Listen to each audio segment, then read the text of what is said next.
Tapi ya udahlah, karena Mamang mungkin tahu bahwa apa yang terjadi sama dia itu bukan karena dia sakit dan sebagainya. Mungkin ada sesuatu hal yang ganjil dari dirinya gitu kan. Nah, lagi jalan-jalan, sekelebatan itu ada putih seolah kayak mau nyengkram atau nyengkeweng dari si Adit ini. Untung Mamang itu sigap cuy, kayak langsung megangin si Adit.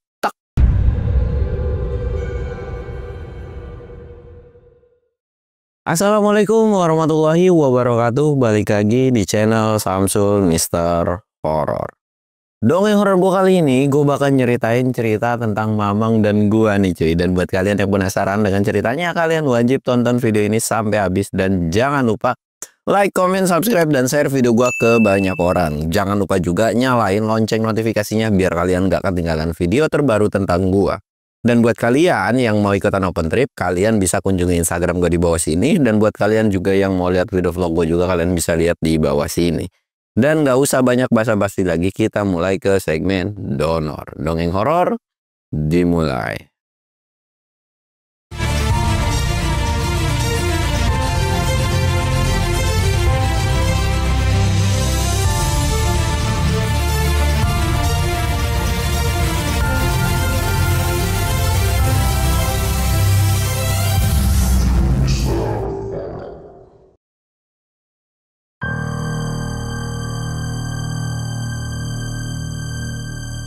Oke cuy, sebelum masuk ke ceritanya, kita ritual kayak biasa lah ya. Kita sebat but, ngopi.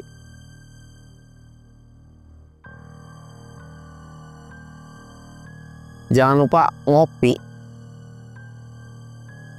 Dan makasih banget nih buat kopinya.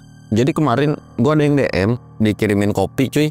Kopi khas mana ya kemarin, daerah Jawa tuh ya, gue lupa lagi. Pokoknya gue thank you banget gitu kan, karena ya makasih banget lah karena gue dikirimin kopi gitu kan. Dan dia nggak jualan juga, jadi nggak minta promosi juga nih bang katanya gitu kan. Jadi gue ngucapin terima kasih banget.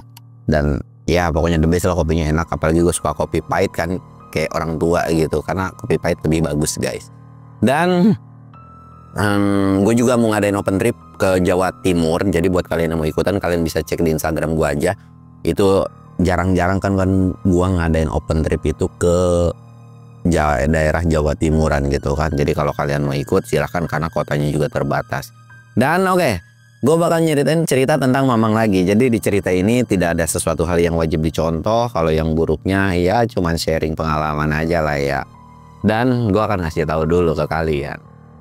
Gue tuh sering, sekarang nih gue juga masih jahil sih sama tim-tim gue, yang dimana gue tuh suka jahilnya tuh suka ngebebanin temen gue tuh bawa berat yang berlebihan. Tapi nggak yang aneh-aneh seperti dulu. Kenapa? Karena gue takutnya kalau sekarang itu rata-rata manusianya baperan. Manusianya baperan dan ya nantinya malah kecot lah gitu kan. Kalau dulu itu parah coy, sumpah. Pendakian zaman dulu parah jahilnya. Nggak tahu ya tim orang lain, tapi kalau tim gue sendiri tuh parah. Nah biasanya yang dijahilin adalah obat cuci perut, biji mahoni, sama obat apa ya, tisu magic. Terus ada obat buat tegang juga. Ya intinya banyak lah sesuatu hal yang kayak begitu. Dan kita sering banget kena prank atau kena jailan sama mereka-mereka ini. Entah gue yang jailin, entah mereka yang jailin. Dan situasi kondisinya tuh nggak bisa diprediksi dan nggak bisa ditebak dalam kondisi apapun. Kadang bahkan sampai pas bawa tamu pun bisa aja kejadian gitu cuy. Nah pada saat itu Mamang itu ngajakin gua dan beberapa teman-teman yang lain untuk naik gunung. Karena memang kondisinya pada saat itu kita nggak ada kegiatan. Sebenarnya nggak yang mesti harus naik gunung sih. Kita juga walaupun nggak ada kegiatan ya bisa main dan sebagainya kan. Cuman dipaksa sama Mamang ini kayak naik gunung yuk, naik gunung gitu. Sedang kita tahu nih kita nggak punya duit gitu kan. Alah, naik gunung punya duit kayak kagak gitu kan. Udah Mamang mah tenang-tenang aja gitu kan, kayak udah tenang, duit mah gampang. Sedangkan kita pakai transportasinya itu nge-BM atau kayak ya BM itu megat mobil cuy, nyari gratisan lah ya. Pada saat itu masih banyak, kalau sekarang kan udah jarang. Ya paling kalau ada yang BM pun 1-2 orang lah, masih bisa hitung pakai jari. Kalau dulu mah hampir semua pendaki rata-rata kalau yang ekonomi ke bawah itu nyari gratisan. Gimana caranya supaya bisa ngehemat gitu kan. Kata ujung-ujungnya mah BM juga. Kata gue ngapain sih, udahlah kagak usah naik gunung, capek gue bilang gitu kan. Udahlah ayo naik, dipaksa, dibujuk. Akhirnya gue sepakat tuh sama beberapa temen gue pada saat itu kan. Nah cuman sebelum kita melakukan pendakian, kita kan prepare alat, belanja logistik dan sebagainya. Alat itu udah disiapin, sedangkan logistik itu tanggung jawabnya Mamang, karena Mamang yang megang duit pada saat itu. Jadi Mamang itu udah nyiapin logistik dan memastikan bahwa udah siap belum nih? Udah siap. Berangkat lah. Tapi kita berangkat nggak langsung ke kaki gunung. Dan gue tidak akan ngasih tahu tentang perihal gunungnya, karena pendakian gue pada saat itu adalah pendakian ilegal cuy.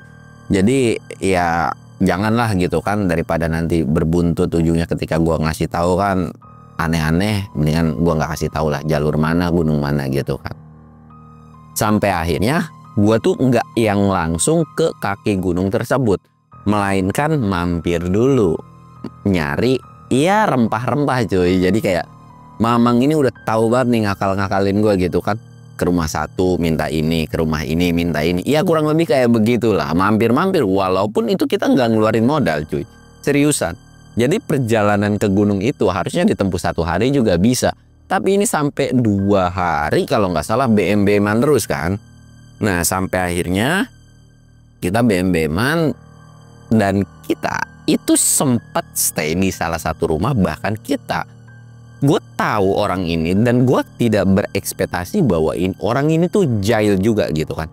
Jadi kita akan skip dulu nih. Jadi pokoknya gue mampir dan kita pun sampai dibekelin. Kalian tahu lahang nggak? Lahang itu sebelum jadi gula aren. Ya buat kalian yang orang tahu pembuatan gula aren itu seperti apa, pasti kalian tahu lahang lah ya. Yaitu di daerah gua namanya. Cuman kalau di daerah kalian gua nggak tahu lah. Jadi cairan yang masih berbentuk cair, yang baru disadap tapi masih berbentuk cair, baru sekali rebusan gitu kan. Kalian pasti tahu lah lahang itu apa. Bisa tulis di kolom komentar lahang itu apa namanya ya. Dibekelin tuh kan air lahang ini kan, bukan tuak ya. Akhirnya gue pergi kan, sampailah kita di kaki gunung. Nah ketika sampai di kaki gunung ini itu sekitaran jam 2-an. Jam 2-an itu kita prepare karena memang ya dulu mah udah terbiasa yang namanya trekking malam kan. Dan alat-alat juga nggak terlalu nggak terlalu enteng ya. Kenapa gue bilang gue biasa bawa berat, terbiasa. Sekarang sih gue udah nggak mampu kayak dulu ya, bisa dibatasin lah berapa kilonya. Kalau dulu mah 30 ke atas juga ayo gas terus gitu, 40 pun masih ya gas lah gitu kan. Kalau sekarang mah jujur aja kuat, mungkin kuat maksain tapi nggak sekuat dulu lah gitu kan. Dan memang gue akuin kalau orang yang mendaki zaman dulu, pokoknya the best banget lah kalau perihal tenaga lah ya. Beda halnya kalau pendaki-pendaki zaman sekarang 15 kilo aja udah kayak ngeluh berat banget gitu kan. Nah oke, kita nggak bakalan nyindir orang-orang yang nggak kuat bawa berat. Nah ketika kita udah prepare sebelum berangkat nih cuy, sebelum berangkat semua dikumpulin. Kondisi pada saat itu 5 apa 6 orang gitu, gue nggak terlalu tahu 5 apa 6 orangan pendakian itu. Jadi semua dikumpulin di tempat yang sepi sama Mamang ini bilang lah ke kita, "Sahaya nu ngejailan aing," gitu kan. Siapa yang ngejailin gua? Kita kan semua kayak ngerenyitin dahi, boro-boro ngejailin aki-aki. Emang gua pun kadang-kadang suka ngejailin. Mamang itu sorot mukanya langsung ngelirik ke gua. Lah gua kan langsung kayak, ngejailin? Siapa yang mau ngejailin? Kagak ada. Perasaan gue nggak ngejailin yang aneh-aneh, gue nggak ngejailin sesuatu hal yang gimana-gimana, dan nggak ada ngejailin juga gitu kan. Dan gue memang udah punya feeling dengan apa yang terjadi sama gue pada saat itu. Cuman gue nggak bilang aja cuy. Apakah itu cuman reaksi biasa? Mamang ini bilang, udahlah pada ngomong aja lah, siapa yang jailin nih, gue agak demen nih kayak begini nih. Bingung kan. Apa sih Mang? Ngejailin apa, orang kita kagak ngejailin gitu kan. Mamang ini langsung bawa lagi ke tempat yang sepi. Ini kalau kagak ada yang ngejalin ya, kagak ada yang ngaku, jangan harap lu semua bisa pulang dengan aman dari gunung ini. Kita kan semua kayak, nih aki-aki ngapa tiba-tiba ngomel-ngomel orang jelas gitu kan. Akhirnya gue tanya lah, sebenarnya kenapa? Apa yang terjadi sama lu? Udah gini aja dah, Mamang masih belum. Gua nggak mau tahu nih ya, kalau memang ini ngejailinnya ke gua doang, udah pasti sama lu ada yang berbeda. Gua nggak mau tahu. Semua buka celana. Anjing, kata gua kan. Bentar, Apa maksudnya nih? Karena kondisi kalau gue buka celana cuy, itu lagi tegang-tegangnya. Dan sorry banget nih ya, gue jadi kayak bingung. Ini gue nyeritain sesuatu hal yang jorok apa bukan gitu. Tapi ya udahlah, nikmatin aja lah ya. Gue kan ngerasa bingung kan, apa nih aki-aki? Mana kondisinya gue lagi tegang lagi kan. Wah agak beres nih, apa maksudnya gitu kan. Nah ternyata dari anak-anak pun punya raut muka wajah yang pada saat itu tuh kayak wah gitu. Seolah kita pun mengalami kejadian hal yang sama. Udah buru buka. Gua kan kagak mau ya, kagak ada ngadi-ngadi lu buka celana. Oh, berarti gua udah tahu nih, yang ngejailin itu lu. Anjing kata gua. Gua udah buka celana tuh kan, masih pakai celana dalam pada saat itu dan baju gua juga gombrong kan, jadi nggak kelihatan. Buka sama celana dalam. Wah, orang gila gua bilang nih, stres lu Mang ya. Lu ngadi-ngadi aja. Wah, kelainan gue bilang gitu. Bukan masalah kelainan. Udah buka aja. Oke, gue buka. Lu juga buka ya. Mamang juga dong. Belaga gila. Emang nih aki-aki sumpah cuy. Lu kalau ketemu 5 orang cuy. Ada Allah pada masanya gitu ya. Sekarang sih udah kalem karena udah sadar diri tua kali kan. Ya Allah, itu barbar banget cuy. Bahkan ya, keluarga gue tuh kan, nyokap gue kan punya, di keluarga gue itu cewek itu cuma 2. Maksudnya nyokap gua sama ada gua 1 cewek. Sisanya cowok semua tuh, saudara-saudaranya nyokap gua kan. Yang paling petakilan bandel itu mamang doang cuy. Gak ada yang lain. Yang lain mungkin wajar normal bandel, tapi nggak sebarbar mamang lah. Di situ tuh langsung kayak nyuruh buat buka celana kan, orang pada ngerasa bingung dan di sini semua kayak ngerti ini. Dibuka lah cuy. Oh Allah, gua tidak akan mendetailkan kan. Mamang ngelirik kiri kanan kan, tang lah kok semua sama, termasuk punya dia juga kan. Gemblek, ngapa semuanya pada tegang lu? PA kali ya. Gue cuman diem aja dan di situ pun gue baru sadar, ini siapa yang ngejailin? Karena kalau orang yang ngejailin gak akan mungkin kena dan semua pun gak akan belaga gila karena ya sekarang lu ngejailin obat diare nih atau obat pencuci perut, nggak mungkin kan lu harus kena yang nggak se-PA itu juga gitu kan. Walaupun mungkin bisa dikadal-kadalin kan. Akhirnya di situ kayak mamang tuh mikir. Gua tahu nih.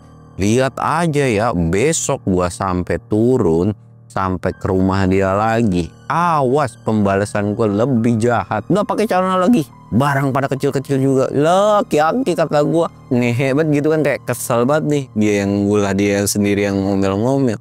Di situ semua pendakian guling gasahan cuy. Gelisah. Aduh gimana gitu kan, mana tegang gitu. Akhirnya udah nih kita berangkatlah trekking. Nah di awal trekking ini kita berdoa, terus mulailah trekking. Nah ketika mulai trekking, mama ngawasin salah satu dari kita itu. Ada satu temen gua, kita sebut aja namanya Adit. Dia ini sebenarnya normal kayak kita semua. Cuman kok ada kayak ngeluh, bukan ngeluh ya, gimana ya, kayak lesu cuy. Diem aja gitu. Soalnya kayak dia tuh udah nggak bergairah banget, ditegur sama mamang kan pada saat trekking itu. Lu ngapa sih Dit? Lesu banget, letih banget gitu kan, kayak capek banget, baru juga mulai trekking. Aduh agak tahu Mang, tas gue berat banget gitu kan. Allah laki kok manja banget, berat-berat, kagak ada berat-beratan. Masa segitu doang berat, toh juga beratnya sama kan, bahkan lebih beratan gua gitu. Di situ pun kagak tahu Mang, gue juga. Lah biasa juga gue biasa-biasa aja kan, lah ini gue kagak ngerti dah sama badan gue kenapa bisa begini. Udah jalan lagi. Jalan lagi lah kita. Dan memang di situ pun jalan kita agak sedikit kehambat dan bahkan kita biasanya sampai di pos berapa ya pada saat itu, di sampai pos 2 itu harusnya kita belum kena malam atau bisa dibilang ya paling telat-telat maghrib. Nah kita itu sebelum sampai pos 2 itu kita udah kena maghrib duluan cuy.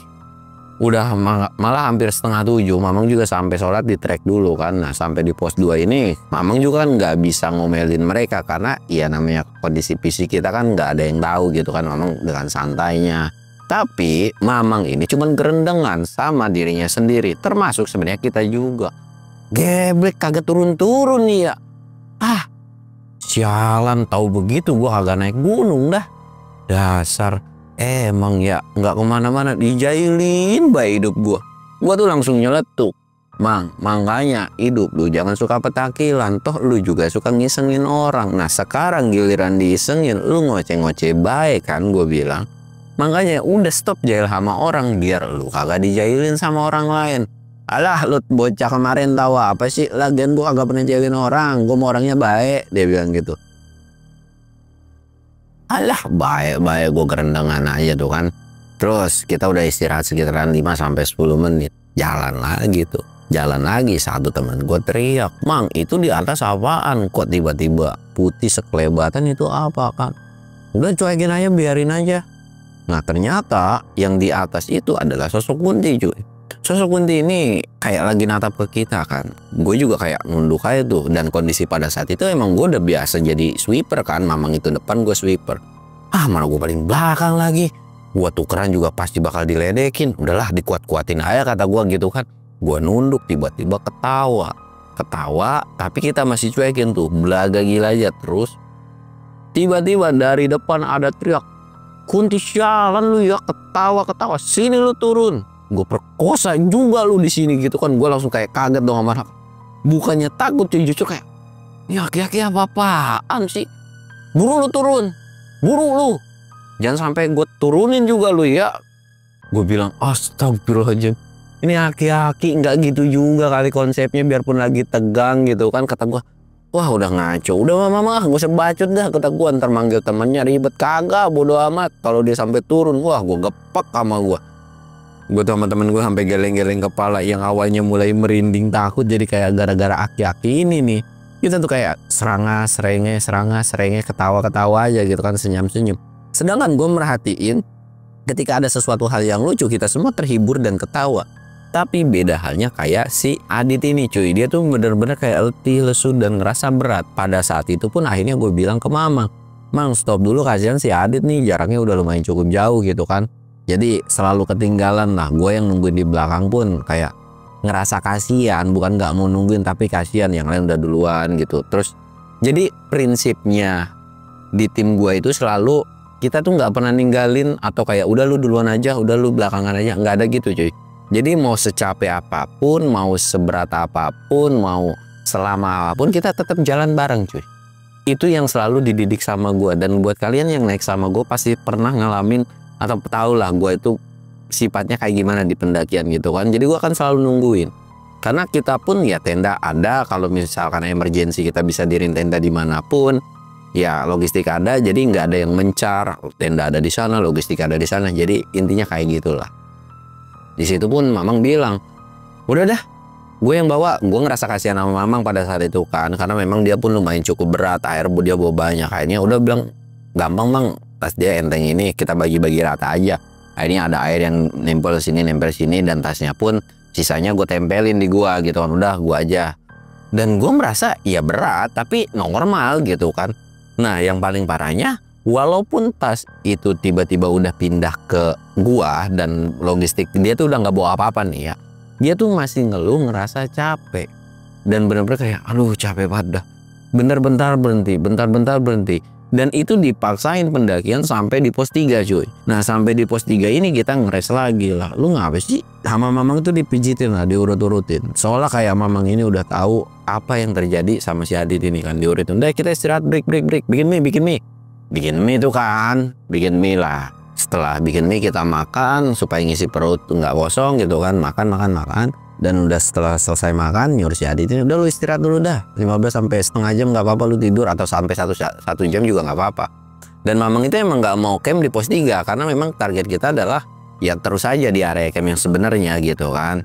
Udah pokoknya nyantai aja lah, toh kita juga nggak buru-buru.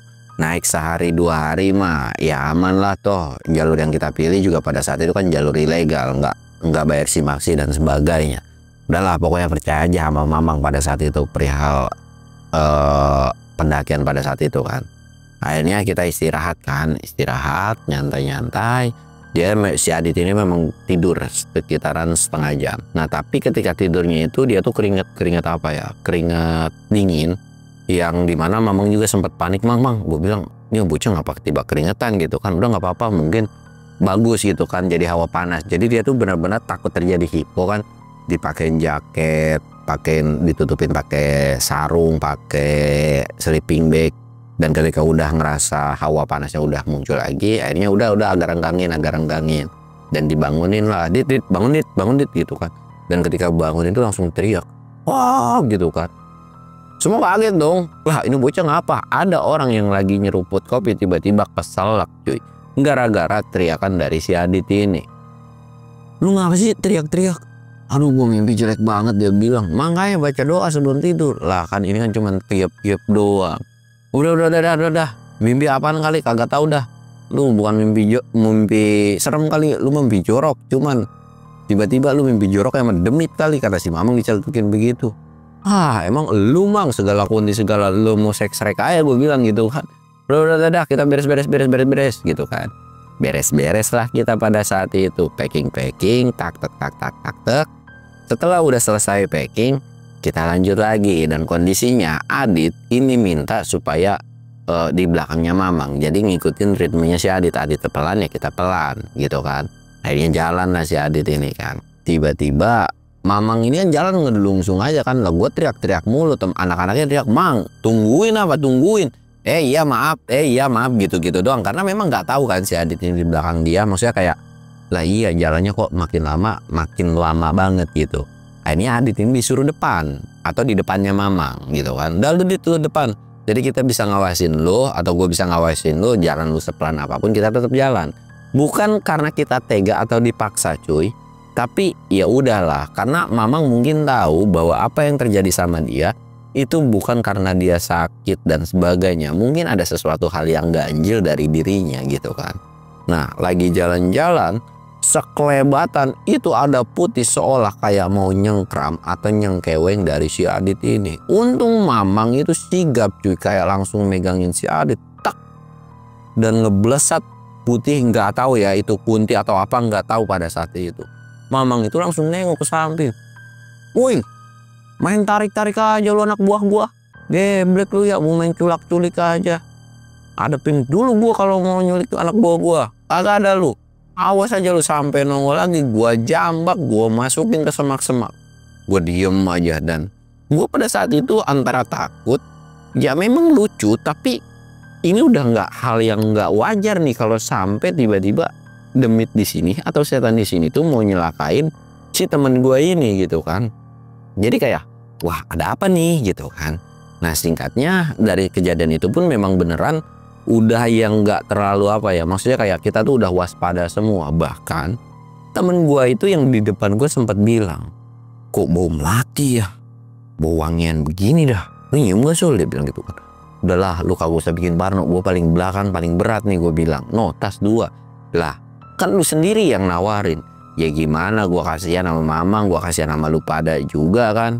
Ya udah sih gantian nih, kagak mau, dia bilang. Lu udah yang minta, lah gua nanya lagi. Ya udah makanya kalau gua yang bawa lu kagak usah nakut-nakutin. Gua paling belakang nih, tiba-tiba gua dijambak tas gua, ngejangkang anjing. Gua bilang gitu kan. Sampai gua ada yang ngejambak dari belakang, lu juga gua jambak. Bukan dijambak rambut ya, tapi kayak gua bakalan megang tas dia supaya dia juga ngikut. Dan di situ cuy, gue pikir omongan gue itu nggak akan kenyataan, tapi seolah kayak ada yang gelendotin. Tas 2 kan pasti berat ke belakang dong. Memang kadang-kadang ada waktunya dimana kayak gitu kan.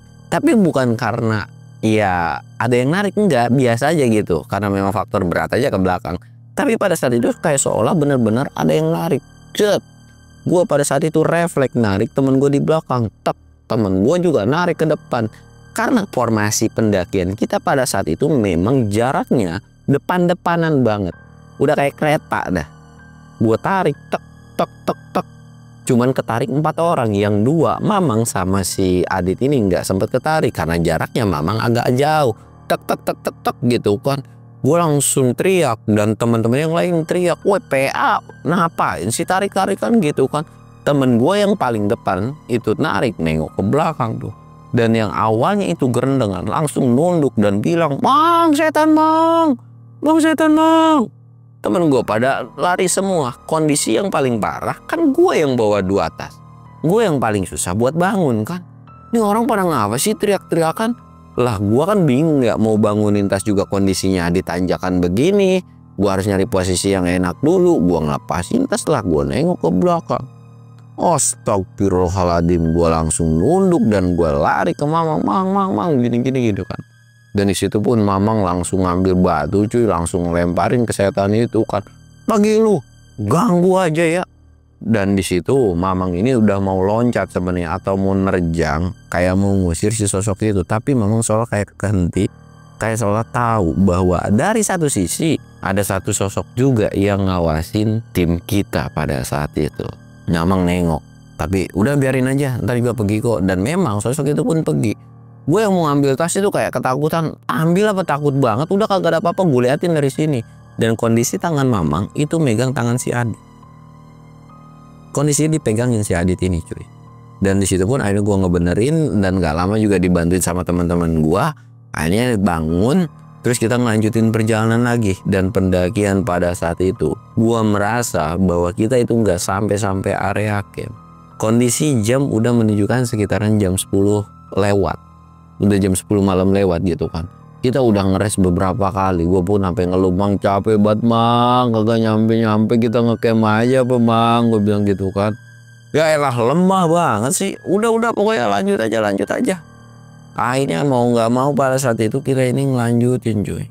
Ngelanjutin perjalanan kan. Dan dengan susah payah, dengan tenaga yang terakhir, dengan gangguan pada saat itu, ada bau, ada penampakan Kunti di sisi kiri dan kanan, ada penampakan pocong, dan bahkan kita pun sadar bahwa ada sesosok yang ngawasin kita, entah makhluk seperti apa. Pokoknya kita itu udah sampailah di area camp. Sampai di area camp, Mamang cuman pesan ke yang lain, nih nggak apa-apa, lu pada istirahat biar gue yang ngedirin tenda. Udah, pokoknya Mamang tuh cuman bilang jagain temen lu. Sul, apa? Pegangin temen lu, kakinya kayak tangannya kayak lehernya kayak apa-apanya kayak lu pegang baik. Jangan sampai tiba-tiba ada yang narik nih bocah. Gua kan cuma nurut doang. Akhirnya gue cuman nggak gua pegangin, tapi gue cuman duduk di pahanya dia, udah kayak pacaran gitu kan. Temen gue juga pada ngikutin. Akhirnya kayak dipegangin, duduk di paha, dia kan selonjoran, gue pegangin pahanya begini, gue peluk gitu kan. Karena memang capek banget cuy. Badan gue udah kayak aduh, bener-bener lemes banget. Dan itu adalah kalau dibilang berat banget enggak. Tapi nggak tahu kenapa badan kita semua itu capek. Kecuali Mamang dong yang enggak, yang fisiknya masih oke. Mamang ini ngedirin tenda sekitaran 2 tenda, bikinin plysit juga dia sendirian. Dan disitu pun langsung nyuruh yang lain, udah masuk kan. Tapi beda halnya kayak si Adit yang tiba-tiba kita kan disuruh masuk, otomatis langsung masuk dong. Tapi beda halnya kayak si Adit yang mau masuk sendiri, tapi dia tuh kayak udah ketiduran di situ. Dan Mamang itu langsung teriak PA, malah ditenggalin. Dan itu bener-bener kayak ada secepat kilat, kayak ada sosok yang mau narik Mamang itu, buru-buru lari dan langsung loncat, cek, dipegang. Dan itu langsung buru-buru. Kita yang awalnya udah lemes itu langsung kaget gara-gara Mamang itu nerjang cuy. Dan itu ngegabruk si Adit pada saat itu. Dan bahkan Mamang pun sampai ke bawah beberapa, apa ya, nggak nyampe semeter sih, jadi kayak seret gitu kan. Dan Mamang ini langsung ngebentak sosok tersebut, lepasin gak lu. Dilepasin sama sosok itu dan langsung pergi begitu aja. Mamang ini langsung minta matras, sini matras, direbahin lah. Mamang ini ngebacain doa lah ke si Adit. Dan kita pun kayak saling tatap-tatapan kan. Dan ya udah, nggak ada yang ngapa-ngapain, nggak ada yang masuk juga. Mamang ini langsung ngebacain doa. Dan di situ Adit ini langsung ngeliat kesakitan cuy. Oh sakit, panas sakit. Mamang terus ngerapalin doa, seolah kayak ada yang masuk ke diri dia. Dan semakin lama teriakan si Adit ini sakit, bahkan tangannya pun sampai mukul-mukulin Mamang. Mamang cuman ngelirik ke kita doang, seolah kita pun harus sadar bahwa apa yang terjadi sama Adit ini udah nggak wajar kan. Dan kita pun dari lirikannya itu seolah kayak lu harus megangin dia nih, jangan sampai mukulin gue juga gitu kan. Ya dipukulin terus juga badan gue sakit gitu kan. Akhirnya Mamang juga kan udah ngasih kode begitu, kita semua ngikutin, yang dimana megang tangan, megang kaki dan sebagainya pada saat itu. Nah ketika udah dipegangin, Mamang ini kayak ngeluarin satu sosok yang ada di badannya Adit ini dan ngelemparin. Wus. Dan itu ketika ngelemparin itu cuy, itu kedengeran bunyi krosak-krosak. Gua pun kaget kan pada saat itu. Anjir, apaan nih? Dan ternyata cuy, setelah sosok itu dikeluarin, ada yang nyamber sosok tersebut ke apa yang udah dibuang. Jadi seolah penunggu gunung tersebut itu kayak memang kesel dengan apa yang udah dibawa sama si Adit ini. Apakah itu jimat, apakah itu kodam, atau apapun itu nggak tahu ya. Karena kan nanti akan diinterogasi ini sama si Mamang kan. Nah, nggak lama dari setelah Mamang nyembuhin si Adit ini, dia ini siuman kan, gitu kan. Langsung ditanya lah sama Mamang, udah sadar lu? Laper Mang, pengen makan. Mamang itu langsung nyuruh, ambilin P3K gua. Diambilin P3K gua, agak ngari, kagak hidup kan. Wah, mungkin mau dikasih obat nih, atau minyak kayu putih. Kan orang lapar minta makan, ternyata dia ngeluarin cairan, atau gue tahu nih botol apa nih. Cuman ditetesin tek ke telunjuknya, kena mulutnya sampai giginya. Dan lu tahu itu cairan apa? Itu adalah biji mahoni yang udah ditumbuk terus direndam air, dan itu diolesin, dan itu pahit banget, dan itu bocah sampai muntah-muntah. Nah, begitu muntah-muntah udah lu keluarin, ya keluarin. Nah demitnya udah keluar nih. Padahal itu bukan karena faktor demit cuy. Gue yakin itu bukan karena faktor demit, karena emang itu biji mahoni gitu kan. Dan temen gue itu langsung kayak gimana ya, langsung kesel, geblek nih aki-aki tiba-tiba ngejalin gua kan. Aja. Dan setelah dia udah muntah-muntah, minta air, minta yang manis-manis, akhirnya dia udah agak mulai membaik. Walaupun pahitnya biji mahoni, lu tahu sendiri kan nempelnya kayak apa. Dan di situ pun pokoknya gimana caranya supaya hilang tuh, bener-bener dikosekin sama yang manis, kumur-kumur dan sebagainya. Mamang cuman bilang, lu udah disembuhin gak tahu diri, semua belangsak gara-gara lu. Lah lu kenapa tiba-tiba siuman langsung minta makan? No, lu lihat bocah-bocah belum ada yang masak. Lu lagian tiba-tiba minta makan, enak bener tuh congor ya. Si Adit ini langsung diem, ya maaf Mang, kagak tahu. Udah masak lah malam-malam tuh kan, masak. Terus Mamang ini sambil nyeritain lah, lu tuh bawa apaan, lu bawa barang apaan, kan lu udah tahu. Naik sama gua nggak ada yang namanya bawa jimat-jimatan, bawa buhul-buhulan dan sebagainya. Dia ini nggak nyeritain, dan dia pun meyakini bahwa dia nggak bawa apapun.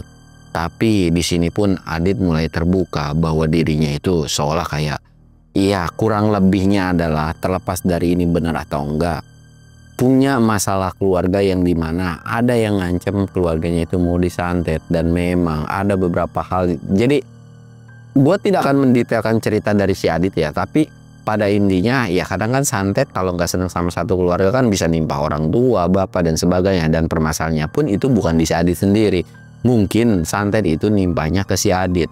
Ya memang jadi kayak diceritain panjang lebar, Mamang itu cuman manggut-manggut doang. Dan kayak ngerasa, pantes bae demi sini kagak pada seneng ya. Gara-gara itu ternyata bagus lah. Dan sekarang udah biarin aja tuh, biar pada gelut sama demit-demit di sini, biarin aja tuh pada berantem dah, usir-usir sekalian biar balik lagi no ke yang punyanya gitu. Dan pada saat itu pun kita udah tahu kan kenapa alasannya seperti itu. Kita pun makan, dan si Adit pun sempat gerendongan. Lu ngapa sih Mang? Gue tahu itu biji mahoni Mang, toh gue juga udah pernah ngerasain rasanya biji mahoni kayak gimana. Lu ngapa sih Mang? Tiga-tiga buat bawa kayak begituan ke gunung. Ini obat buat orang kesurupan, dia bilang gitu kan. Gigi lu kesurupan, sini coba lu gue balurin lah. Gue mah agak kesurupan. Dan di situ pun Mamang langsung ngumpetin botol kecil segini cuy. Itu langsung diumpetin supaya nggak disalahgunakan. Bener-bener diumpetin. Karena gue nyari juga nggak ada tuh. Tadinya gue mau colong. Ya suatu saat gue naik gunung sama siapa gitu, gue ngejalin orang-orang bisa aja pada saat itu gitu kan. Tapi udah di situ pun akhirnya ya udah kan. Kita beres makan, kita beres ngerumpi, dan Mamang tuh bilang, udah lu pada tidur. Tidurlah kita coy. Dan ketika tidur itu lagi-lagi ada suara yang manggil-manggil nama Adit. Tapi seolah Mamang ini juga udah antisipasi yang dimana ngebentengin supaya nggak ada yang bisa gangguin tim kita pada saat itu. Nah ketika ada yang manggil-manggil nama Adit, Mamang ini cuman teriak dan bilang, jangan ada yang keluar dari dalam tenda. Pokoknya jangan sampai ada yang keluar dari dalam tenda. Kalau keluar dari dalam tenda, gua nggak ikut campur. Gua nggak akan bertanggung jawab. Nurut kan, singkat cerita, malam itu pun, walaupun jadi pada saat malam itu tuh kita banyak gangguan, teror sebagainya dan lain-lain. Gue bangun, jadi kondisinya gue tidur sama Mamang sama satu temen gue, sedangkan si Adit di tenda yang lain gitu kan. Nah gue bangun kan, ya bangun tidur biasa, nyiapin air, ngopi, terus minum air putih dan sebagainya. Temen gue tiba-tiba satu muntah-muntah, gitu kan. Waduh, tiba-tiba kok merembet nih, ada yang kesurupan lagi kali ya. Kita semua bingung cuy dengan apa yang terjadi sama temen gua. Dan lu tahu nggak plot twistnya adalah? Plot twistnya adalah temen gua salah satunya ada yang pipis di botol, dan air pipisnya kan kita tahu air pipis itu kuning dan putih. Dan air putih, kalau pipisnya putih itu kan jarang banget kan. Di situ pun memang pure putih, jadi udah kayak ngerasa air putih. Dan memang dari botol itu pun kayak seperempat botol dan diminum dadakan, karena memang kita terbiasa bangun tidur minum air putih gitu, walaupun cuma sedikit ya buat nyenakin tenggorokan. Dan itu diminum dengan bau rasa yang memang kayak dia sadar bahwa itu bau pesing, diminum dia langsung muntah-muntah karena dia tahu itu bau pesing dan itu air kencing gitu kan. Dia muntah-muntah dan pas, "Kenapa sih lu kesurupan ya? Gigi lu kesurupan, siapa sih yang kencing di tenda? Goblok banget." Wah, di situ udah kacau banget. Dan ada satu temen gua yang ternyata itu adalah si Adit cuy. Jadi dia sampai ketawa ngakak, "PA lu ya, air kencing gua diminum nih air putih mah, lu kalau minum air kencing gua bilang-bilang." Wah goblok lu, pokoknya biar bahasa binatang itu muncul semuanya cuy. Dan dari situ pun kayak yang ngerasa ya udahlah, kita udah nggak terjadi apa-apa dan sempat ditegur sama mama. "Lu ngapa sih kencing di botol? Lah kan lu sendiri emang bilang jangan keluar tenda." "Ya bukan berarti lu kencing di botol juga PA, ya kencing mah kencing aja. Maksud gua tuh jangan keluar dari area tenda tuh, jangan jauh-jauh dari tenda. Ya lu kan nggak detail lah, emang dasarnya lo pada PA. Udah buang-buang air kencing itu dan bawa botolnya," kata mamang gitu kan. Akhirnya dibuang kan, jangan sampai gua yang minum, gua jatuhin ke jurang lu, dia bilang gitu kan. "Ya elah, tega banget, bodoh amat," dia bilang gitu kan. Singkat ceritanya, udah nih kan, kita udah makan, udah santai-santai, dan kita 2 malam di sana. Sempat ada obrolan mamang itu ke si Adit, seolah kayak lu harus apa ketika udah turun gunung, karena secara tidak langsung juga mamang peduli kali ya sama dia dan keluarganya gitu kan. Dan nanti pun mamang bilang akan coba ngomong sama orang tuanya, karena ya kita kenal gitu sama keluarga dan satu sama lainnya. Karena memang teman-teman yang naik pada saat itu adalah teman-teman ya nggak satu kampung sih, tapi kayak ada ya satu daerah lah gitu kan.